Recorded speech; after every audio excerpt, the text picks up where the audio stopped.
बिस्मिल्लाहिर्रहमानिर्रहीम। अस्सलाम वालेकुम दोस्तों, ये वाक़या हज़रत मूसा अलैहिस्सलाम के ज़माने का है, जब बनी इसराइल मिस्र के ग़ुलामी से आज़ाद होकर हज़रत मूसा अलैहिस्सलाम की क़यादत में फ़लस्तीन की तरफ सफ़र कर रहे थे। हज़रत मूसा अलैहिस्सलाम अल्लाह के जलीलुल क़द्र नबी थे, जिन्हें अल्लाह ने मोजज़ात अता फरमाए और उन्हें अपनी कौम की रहनुमाई के लिए भेजा था। उन्हीं दिनों में एक शख्स था जिसका नाम क़ारून था। क़ारून का शुमार हज़रत मूसा अलैहिस्सलाम की कौम बनी इसराइल में होता था और वो इंतहाई मालदार और दौलतमंद शख्स था। क़ारून को अल्लाह ताला ने बेशुमार दौलत से नवाजा था। उसके पास इतनी दौलत थी कि इसके खजानों की चाबियां अल्फातीन के लिए कई मजबूत मर्दों की जरूरत होती थी। क़ारून का खजाना इतना ज्यादा था कि इसका शुमार मुमकिन नहीं था, लेकिन इस बेपनाह दौलत ने इसे मगरूर और तकब्बुर में मुब्तला कर दिया था।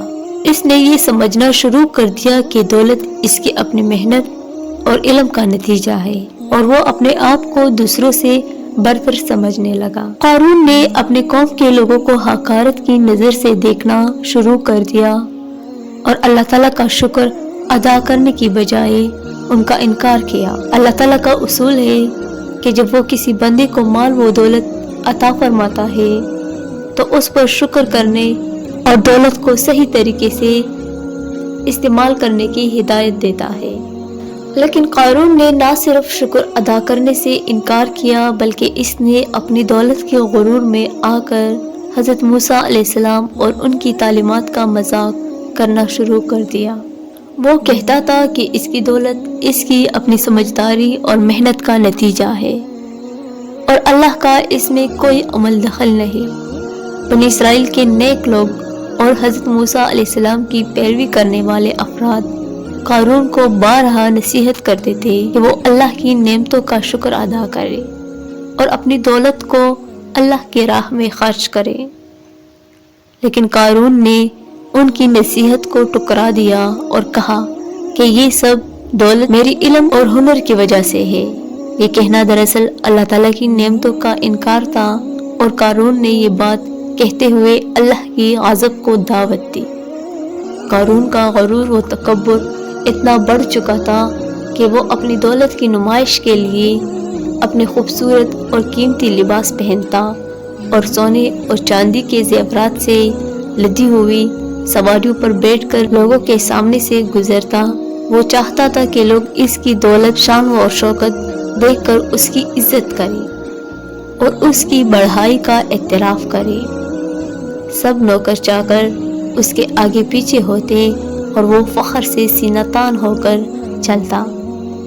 जब लोग इसे देखते तो दो तरह के रद्द अमल सामने आते। एक ग्रोह वो था जो दुनिया की मोहब्बत में मुब्तला था। वो लोग कहते, काश हमारे पास भी इतनी दौलत होती जितनी क़ारून के पास है। वो तो बहुत खुशनसीब है कि अल्लाह ने इसे इतनी दौलत अता की है। लेकिन दूसरी ग्रोह में वो लोग थे जो ईमान वाले और समझदार थे। वो कहते, अल्लाह की पनाह, दुनिया की ये शान व शौकत कुछ भी नहीं।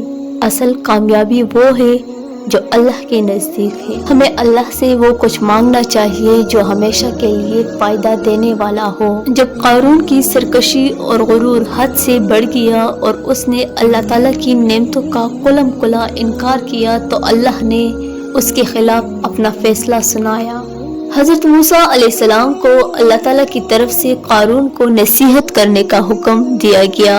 हज़रत मूसा अलैहिस्सलाम ने इसे आखिरी बार समझाने की कोशिश की,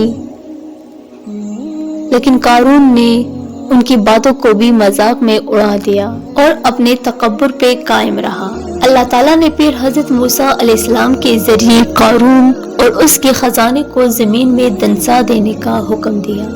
कुरान मजीद में इस वाक़े का जिक्र कुछ यूँ मिलता है, फिर हमने इसको और इसके घर को जमीन में दंसा दिया तो उसके आसपास कोई ऐसी जमात ना थी कि वो अल्लाह के मुकाबले में उसकी मदद करती और ना वो बदला ले सका। सूरह अल-क़सस। अल्लाह ताला के हुक्म से जमीन ने क़ारून और इसके खजाने को अपने अंदर निगल लिया। क़ारून अपने माल व दौलत समेत जमीन में गर्क हो गया اور اس کا کوئی نشان باقی نہ رہا۔ نہ تو اس کی دولت اسے بچا سکی اور نہ ہی اس کی شان و شوکت۔ قارون کی انجام سے وہ لوگ عبرت پکڑتے ہیں جو دنیا کی چمک دمک اور مال و دولت کے پیچھے بھاگتے ہیں۔ اللہ تعالیٰ قرآن مجید میں قارون کے واقعے کو اس لیے بیان کیا ہے تاکہ لوگ جان لیں کہ غرور اور تکبر اللہ کے غضب کو دعوت دیتے ہیں، اور جو لوگ دنیا کی دولت پر ناز کرتے ہیں ان کا انجام بھی قارون جیسا ہو سکتا ہے۔ یہ واقعہ ہمیں یہ سبق دیتا ہے کہ اللہ تعالیٰ کی دی ہوئی نعمتوں کا شکر ادا کرنا چاہیے اور اپنی دولت کو اللہ کی راہ میں خرچ کرنا چاہیے۔ مال دولت اللہ کی طرف سے آزمائش ہے، اور جو لوگ اس آزمائش میں کامیاب ہوتے ہیں وہی دنیا اور آخرت میں کامیاب ہوتے ہیں۔ قارون کی طرح غرور اور تکبر کرنے والے لوگ اللہ کی پکڑ سے نہیں بچ سکتے، چاہے ان کے پاس کتنا ہی مال و دولت کیوں نہ ہو۔ حضرت موسیٰ علیہ السلام اور قارون کا واقعہ ایک نہایت اہم اور سبق آموز واقعہ ہے، جس میں قارون کے غرور اور تکبر اور دولت پر ناز کرنے کی وجہ سے اللہ نے انہیں سزا دی۔ یہ واقعہ ہمیں یاد دلاتا ہے کہ دنیاوی مال و دولت کچھ بھی نہیں، اصل کامیابی وہ ہے جو اللہ کی رضا اور آخرت میں حاصل ہونے والی نعمتوں میں ہے۔